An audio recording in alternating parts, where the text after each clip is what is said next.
ನಮಸ್ಕಾರ ಸ್ನೇಹಿತರೆ, ನಾನು ಹನುಮಂತ್ ಮಾಗಿ. ಬಿಗ್ ಬಾಸ್ನ ಸಾಕಷ್ಟು ಜನ ನೋಡ್ತಾ ಇದ್ದೀರಾ, ಸಾಕಷ್ಟು ಜನ ಪ್ರೀತಿ ಕೊಡ್ತಾ ಇದ್ದೀರಾ, ಸಾಕಷ್ಟು ಜನ ಒಬ್ಬೊಬ್ಬ ಸ್ಪರ್ಧೆಯನ್ನು ಕೂಡ ಇಷ್ಟಪಡ್ತಾ ಇದ್ದೀರಾ, ಒಂದೊಂದು ಟೀಮ್ಗಳನ್ನು ಇಷ್ಟಪಡ್ತಾ ಇದ್ದೀರಾ. 27-28 ದಿನಗಳು ಆಗೋಯ್ತು, ಇನ್ನೇನು ತಿಂಗಳು ಕಳೆಯೋದಕ್ಕೆ ಆರಂಭ ಕೂಡ ಆಗಿದೆ. ಸೊ ಈ ಒಂದು ಸಂದರ್ಭದಲ್ಲಿ ಮಲ್ಲಮ್ಮಗೆ ಒಂದಿಷ್ಟು ಟಾರ್ಗೆಟ್ ಬಂತ ಎಂಬ ಒಂದು ಪ್ರಶ್ನೆ ಸಹಜವಾಗಿ ಕಾಡುತ್ತೆ. ಆ ಒಂದು ಕುರಿತಾಗಿ ಒಂದಿಷ್ಟು ವಿವರವನ್ನು ಗಮನಿಸ್ತಾ ಹೋಗೋಣ. ಯಾರ್ಯಾರೆಲ್ಲ ಏನೇನು ಕಮೆಂಟ್ಸ್ಗಳನ್ನು ಮಾಡ್ತಾ ಇದ್ದಾರೆ, ಯಾರ ಅಭಿಪ್ರಾಯ ಏನಿದೆ ಮಲ್ಲಮ್ಮ ಬಗ್ಗೆ, ಸೊ ವಿಶೇಷವಾಗಿ ಹೊರಗಡೆಯಿಂದ ಯಾವ ರೀತಿಯಾದಂಥ ಅಭಿಪ್ರಾಯ ಮಲ್ಲಮ್ಮ ಬಗ್ಗೆ ಕಾಣಿಸ್ತಾ ಇದೆ, ಈ ಕುರಿತಾಗಿ ಒಂದಿಷ್ಟು ವಿಷಯವನ್ನು ಗಮನಿಸ್ತಾ ಹೋಗೋಣ. ಸ್ನೇಹಿತರೆ, ನೀವೇನಾದರೂ ಮೊದಲ ಸಲ ನಮ್ಮ ಚಾನಲ್ ನೋಡ್ತಾ ಇದ್ದರೆ ಈ ಕೂಡಲೇ ಸಬ್ಸ್ಕ್ರೈಬ್ ಮಾಡಿ. ಹೆಚ್ಚಿನ ವಿಡಿಯೋಗಳಿಗಾಗಿ ನೋಟಿಫಿಕೇಷನ್ ಬೆಲ್ ಐಕನ್ ಕೂಡ ಕ್ಲಿಕ್ ಮಾಡಿಕೊಳ್ಳಿ. ಇನ್ನು ನೇರವಾಗಿ ವಿಷಯಕ್ಕೆ ಬರೋದಾದರೆ, ಈ ಬಿಗ್ ಬಾಸ್ ವಾರದ ಕತೆ ಏನಿದೆ, ಕಿಚ್ಚನ ಜೊತೆ ಒಂದು ಸಂದರ್ಭದಲ್ಲಿ ಅಥವಾ ಸೂಪರ್ ಸಂಡೇ ಟೈಮಲ್ಲಿ ಅಂತ ಅಂದ್ಕೊಳ್ಳೋಣ, ಕಿಚ್ಚ ಅವರು ಒಂದು ಪ್ರಶ್ನೆಯನ್ನು ಕೇಳ್ತಾರೆ, ಈ ಒಂದು ಮನೆಯಲ್ಲಿ ಯಾರು ಆಟವನ್ನು ಶುರು ಮಾಡಿಲ್ಲ ಅಂತ.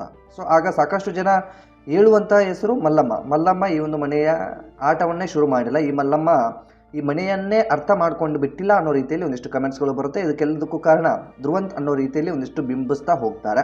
ಸೊ ಧ್ರುವಂತ್ ಮತ್ತು ಮಲ್ಲಮ್ಮ ಸಂಬಂಧ ಯಾವ ರೀತಿಯಾಗಿದೆ ಎಂಬುದು ನಿಮಗೆ ಎಲ್ರಿಗೂ ಕೂಡ ಗೊತ್ತಿದೆ. ಇದರಿಂದ ಕಳೆದ ವಾರ ಆಗಿರ್ಬೋದು, ಅದರ ಹಿಂದಿನ ವಾರ ಕೂಡ ಆಗಿರ್ಬೋದು, ಸುದೀಪ್ ಒಂದಿಷ್ಟು ಕಿವಿ ಮಾತನ್ನು ಧ್ರುವಾಗ ಹೇಳಿರ್ತಾರೆ, ಇಲ್ಲಿ ನೀವು ಸಂಬಂಧವನ್ನು ಬೆಳೆಸೋದಕ್ಕೆ ಬಂದಿಲ್ಲ, ಬದಲಿಗೆ ಸಂಬಂಧ ಮುಖ್ಯ, ಹಾಗಂತ ಇಲ್ಲಿ ಸಂಬಂಧಗಳ ಜೊತೆ ಕೂತ್ಕೊಂಡ್ಬಿಟ್ರೆ ನೀವು ಹೊರಗಡೆ ಬರುವಂಥ ಸಾಧ್ಯತೆ ಹೆಚ್ಚಾಗಿರುತ್ತೆ ಅಂತಲೂ ಸುದೀಪ್ ಅವರು ಹೇಳ್ತಾರೆ. ಇದರಿಂದ ಮಲ್ಲಮ್ಮ ಹೊರಗಡೆ ಬರೋದಕ್ಕೆ ಪ್ರಯತ್ನ ಕೂಡ ಮಾಡ್ತಾ ಇದ್ದಾರೆ. ಮೇಲ್ನೋಟಕ್ಕೆ ಗಮನಿಸಿದ ಹಾಗೆ ಮಲ್ಲಮ್ಮ ಕಳೆದ ಒಂದು ವಾರ ಅಂದರೆ ವೈಲ್ಡ್ ಕಾರ್ಡ್ ಎಂಟ್ರಿ ಆದಂಥ ಸಂದರ್ಭದಲ್ಲಿ ಒಂದು ಆರ್ಟನ್ನು ಕೊಡುವಂಥ ಗೇಮ್ನ ಕೂಡ ಏರ್ಪಡಿಸಲಾಗಿರುತ್ತೆ. ಆ ಒಂದು ಸಂದರ್ಭದಲ್ಲಿ ಧ್ರುವಂತ್ನಿಂದ ನನಗೆ ಯಾವುದೇ ರೀತಿಯಾದಂಥ ತೊಂದರೆ ಇಲ್ಲ, ಬದಲಿಗೆ ನನ್ನಿಂದ ಧ್ರುವಂತ್ಗೆ ತೊಂದರೆ ಕೂಡ ಆಗ್ತಾ ಇದೆ, ಇದರಿಂದ ನನಗೂ ಕೂಡ ತೊಂದರೆ ಆಗ್ಬೋದು ಅನ್ನೋ ಮಟ್ಟಕ್ಕೆ ಕೂಡ ಹೇಳ್ತಾರೆ. ಆ ಒಂದು ಅನಿಸಿಕೆಯನ್ನು ಗಮನಿಸ್ತಾ ಹೋಗೋದಾದರೆ ಧ್ರುವಂತ್ಗೂ ಕೂಡ ಒಂದು ಕಡೆ ಬೇಜಾರು ಕೂಡ ಆಗಿರುತ್ತೆ. ನೀವು ಕೂಡ ಗಮನಿಸಿದ್ದೀರಿ ಅಂತ ಅಂದ್ಕೊಳ್ತೀನಿ. ಧ್ರುವಂತು ಕಣ್ಣೀರನ್ನು ಹಾಕುವಂಥ ಸಂದರ್ಭಕ್ಕೆ ಎದುರಾಗ್ತಾನೆ, ಕಣ್ಣೀರನ್ನು ಕೂಡ ಹಾಕ್ತಾನೆ. ಅದೆಲ್ಲವೂ ಕೂಡ ಆದ ಮೇಲೆ ವಾರದ ಕಥೆಯಲ್ಲಿ ಬರುವಂಥ ಸಂದರ್ಭದಲ್ಲಿ ಮಲ್ಲಮ್ಮನ ಹೆಸರನ್ನು ಕೂಡ ಈ ಧ್ರುವಂತ್ ಕೂಡ ಹೇಳ್ತಾ ಇರ್ತಾನೆ.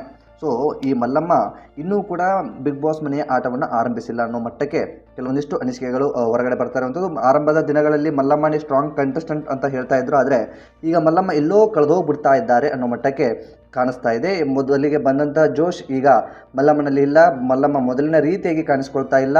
ಸೊ ಮುಂಚೆ ಆದರೆ ಒಂದಿಷ್ಟು ಹಾಸ್ಯಗಳಾಗಿರ್ಬೋದು, ಒಂದಿಷ್ಟು ಮಾತುಗಳಾಗಿರ್ಬೋದು, ಎಲ್ಲದರಲ್ಲೂ ಕೂಡ ಮಲ್ಲಮ್ಮ ಕಾಣಿಸ್ಕೊಳ್ತಾ ಇದ್ಲು, ಬದಲಿಗೆ ಈಗ ಮಲ್ಲಮ್ಮ ಕಾಣಿಸ್ಕೊಳ್ತಾ ಇಲ್ಲೋ ಅನ್ನೋದು ಕೂಡ ಅಷ್ಟರ ಮಟ್ಟಿಗೆ ಸತ್ಯ ಆಗ್ತಾ ಇದೆ. ಇದೇ ರೀತಿಯಾದಂಥ ದಿನಗಳನ್ನು ಕಳಿಸ್ಕೊಂಡು ಹೋದರೆ ಅಥವಾ ಇದೇ ರೀತಿಯಾದಂಥ ದಿನಗಳು ಕಳೆದೋಗ್ಬಿಟ್ರೆ ಮಲ್ಲಮ್ಮ ಇನ್ನೇನು ಹೊರಗಡೆ ಬರೋದಕ್ಕೆ ಯಾವುದೇ ರೀತಿಯಾದಂಥ ದೂರದ ದಿನಗಳು ಇಲ್ಲ ಅಂತ ಹೇಳಿದರೂ ಕೂಡ ತಪ್ಪಾಗಲಿಕ್ಕಿಲ್ಲ. ಸೊ ಒಟ್ಟಾರೆಯಾಗಿ ಮಲ್ಲಮ್ಮ ಸ್ಟ್ಯಾಂಡ್ ತಗೊಳ್ಬೇಕಾಗುತ್ತೆ, ಮಲ್ಲಮ್ಮ ತನ್ನ ಓನ್ ಡಿಸಿಷನ್ ಕೂಡ ಆಯ್ಕೆ ಮಾಡ್ಕೊಳ್ಬೇಕಾಗುತ್ತೆ. ಮಲ್ಲಮ್ಮ ಬಿಗ್ ಬಾಸ್ ಮನೆಯಲ್ಲಿ ಮುಂದುವರಿಬೇಕು ಅಂತಂದರೆ ಎಲ್ಲವನ್ನ ಕೂಡ ಮಾಡಬೇಕಾಗುತ್ತೆ. ಬದಲಿಗೆ ಅವರಿಗೆ ಒಂದು ಜನರ ಜೊತೆ ಯಾವ ರೀತಿಯಾಗಿರಬೇಕು ಅಥವಾ ಅಲ್ಲಿರುವಂಥವ್ರ ಜೊತೆ ಯಾವ ರೀತಿಯಾಗಿ ನಾನು ಮಿಂಗಲ್ ಆಗಬೇಕು ಅನ್ನೋದು ಒಂದಿಷ್ಟು ಗ್ರಿಪ್ ಕೂಡ ಸಿಗ್ತಾ ಇಲ್ಲ ಅಂತ ಮೇಲ್ನೋಟಕ್ಕೆ ಅನಿಸುತ್ತೆ. ತಮಗೆ ಅನಿಸಿರುವಂಥ ಅನಿಸಿಕೆಗಳನ್ನು ವ್ಯಕ್ತಪಡಿಸೋದಕ್ಕಾಗ್ತಾರೆ, ಆದರೆ ಒಂದಿಷ್ಟು ಭಾಷೆಯ ಸಮಸ್ಯೆ ಆಗಿರ್ಬೋದು ಅಥವಾ ಹೇಳುವಂಥ ಶೈಲಿಗಳಾಗಿರ್ಬೋದು, ಇಂತಹದ್ದೆಲ್ಲವೂ ಕೂಡ ಒಂದಿಷ್ಟು ಸಮಸ್ಯೆ ಅವರಿಗೆ ಆಗ್ತಾ ಇದೆ. ಜೊತೆಗೆ ಅವರಿಗೆ ಹೆಚ್ಚು ಮಾತನಾಡೋದಕ್ಕೆ ಆಗೋದಿಲ್ಲ. ಏನೋ ಒಂದು ಅಭಿಪ್ರಾಯ ಇದೆ ಅಂದ ತಕ್ಷಣ ಆ ಒಂದು ಅಭಿಪ್ರಾಯವನ್ನು ಹೆಚ್ಚು ಅವರಿಗೆ ವಿವರಣೆ ಕೂಡ ಕೊಡೋದಕ್ಕೆ ಆಗ್ತಾ ಇಲ್ಲ. ಅದು ಕೂಡ ಅವರಿಗೆ ಒಂದು ಕಡೆಯಿಂದ ಮೈನಸ್ ಪಾಯಿಂಟ್ ಆಗುತ್ತೆ ಅಂತ ಹೇಳಿದ್ರು ಕೂಡ ತಪ್ಪಾಗಲಿಕ್ಕೆ. ಈ ಒಂದು ವಾರ ಮಲ್ಲಮ್ಮಳನ್ನ ಎಲ್ಲರೂ ಕೂಡ ಟಾರ್ಗೆಟ್ ಮಾಡಿದ್ರೆ ಒಂದು ಪ್ರಶ್ನೆ ಸಹಜವಾಗಿ ಕಾಡುತ್ತೆ. ಅದೇ ರೀತಿಯಾಗಿ ಮಲ್ಲಮ್ಮ ಕೂಡ ಈಗ ಅದೇ ರೀತಿಯಾಗಿ ಇದ್ದಾರೆ. ಮಲ್ಲಮ್ಮ ಇನ್ನೂ ಬಿಗ್ ಬಾಸ್ ಆಟವನ್ನು ಆರಂಭಿಸಿಲ್ಲ ಅನ್ನೋ ಮಟ್ಟಕ್ಕೆ ಇದ್ದಾರೆ. ಆರಂಭದಲ್ಲಿ ನಾನು ಹೇಳಿದಾಗೆ ಈ ಬಿಗ್ ಬಾಸ್ ಮನೆಗೆ ಹೋದಂಥ ಮೊದಲ ವಾರ ಸಖತ್ ಎಂಟರ್ಟೈನ್ಮೆಂಟ್ ಕೊಟ್ಟರು, ಸಖತ್ತಾಗಿ ಎಂಜಾಯ್ ಕೂಡ ಕೊಟ್ಟರು. ಆದರೆ ಈಗ ಆ ಒಂದು ಮಲ್ಲಮ್ಮ ಎಲ್ಲೋ ಕಳೆದೋಗ್ಬಿಡ್ತಾ ಇದ್ದಾರೆ. ಮುಂದಿನ ದಿನದಲ್ಲಿ ಅವರಿಗೆ ಅದು ಮುಳ್ಳಾಗುತ್ತೆ ಅಂತ ಹೇಳಿದ್ರು ಕೂಡ ತಪ್ಪಾಗಲಿಕ್ಕಿಲ್ಲ. ಸೊ ಈ ಒಂದು ಮಲ್ಲಮ್ಮನ ಬಗ್ಗೆ ನಿಮ್ಗೇನು ಅನಿಸುತ್ತೆ ಸ್ನೇಹಿತರೆ, ಕಾಮೆಂಟ್ ಬಾಕ್ಸಲ್ಲಿ ಮೆನ್ಷನ್ ಮಾಡಿ. ಸೊ ನೀವೇನಾದರೂ ಮೊದಲ ಸಲ ನಮ್ಮ ಚಾನಲ್ ನೋಡ್ತಿದ್ರೆ ಸಬ್ಸ್ಕ್ರೈಬ್ ಮಾಡಿ. ಹೆಚ್ಚಿನ ವಿಡಿಯೋಗಳಿಗಾಗಿ ಗಂಟೆ ಬಟನ್ ಕೂಡ ಕ್ಲಿಕ್ ಮಾಡಿಕೊಳ್ಳಿ. ಸ್ನೇಹಿತರೆ, ಈ ಒಂದು ವಿಡಿಯೋನ ನಿಮ್ಮ ಫ್ರೆಂಡ್ಸ್ ಹಾಗೂ ಫ್ಯಾಮಿಲಿಗೂ ಕೂಡ ಶೇರ್ ಮಾಡಿ. ಅವ್ರಿಗೂ ಕೂಡ ಈ ಒಂದು ವಿಷಯ ಅರ್ಥ ಆಗಲಿ, ಅವ್ರಿಗೂ ಕೂಡ ಈ ಒಂದು ಮಾಹಿತಿ ತಲುಪಲಿ. ಆ ಒಂದು ಕಾರಣದಿಂದಾಗಿ ಈ ವಿಡಿಯೋನ ಶೇರ್ ಮಾಡಿ ಅಂತ ಹೇಳೋದಕ್ಕೆ ಇಷ್ಟಪಡ್ತೀನಿ. ಮತ್ತು ಮುಂದಿನ ವಿಡಿಯೋದಲ್ಲಿ ಸಿಗೋಣ. ನಮಸ್ಕಾರ.